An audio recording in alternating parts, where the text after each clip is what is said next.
सविनय जय भीम सर्वांना।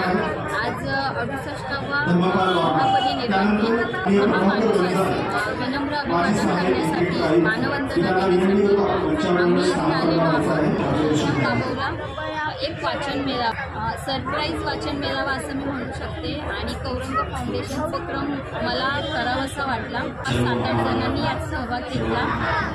काही प्लॅन नसताना अचानक झालेला उपक्रम यशस्वी झाला। या उपक्रमात मी काही पुस्तके आणली, जी माझ्या हातात पुस्तके आली ती मी घेऊन आले लायब्ररीतून माझ्या। पी.जी. भोसले गुरुजींची आठवण येते खरं आज। मी बघा आता हे पुस्तक माझ्या हातात हे पुस्तक आलेलं भीम गीते व बाल।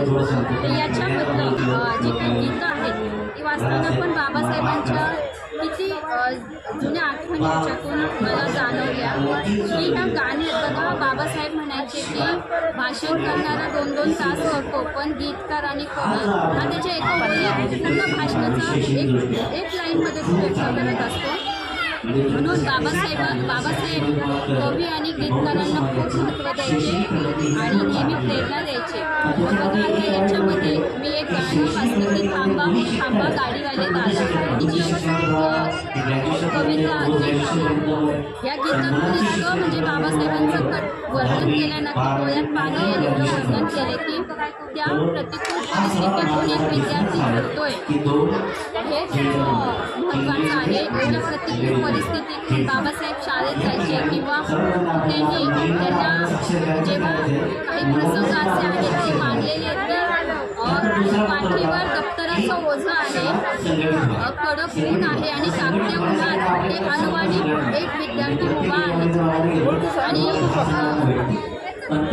असं त्यांचं पूर्ण शरीर भासतं त्या उन्हाने, घाम आलेला आहे आणि केविलवाने ते एका गाडीवाल्याला म्हणतात की थांबा थांबे दादा, तरीसुद्धा ते थांबत नाही। तर ते वर्णन जे आहे गीत वाचून ते कसं आहे पुढचं मी निमिराची केली, आमचं पूर्ण बालपण या गाण्यामध्ये गेले की प्रत्येक कोणत्याही कार्यक्रमाला हे गाणं म्हटल्याशिवाय आमचं कार्यक्रमच व्हायचं की निमिराची भेटी जय भीमबाई।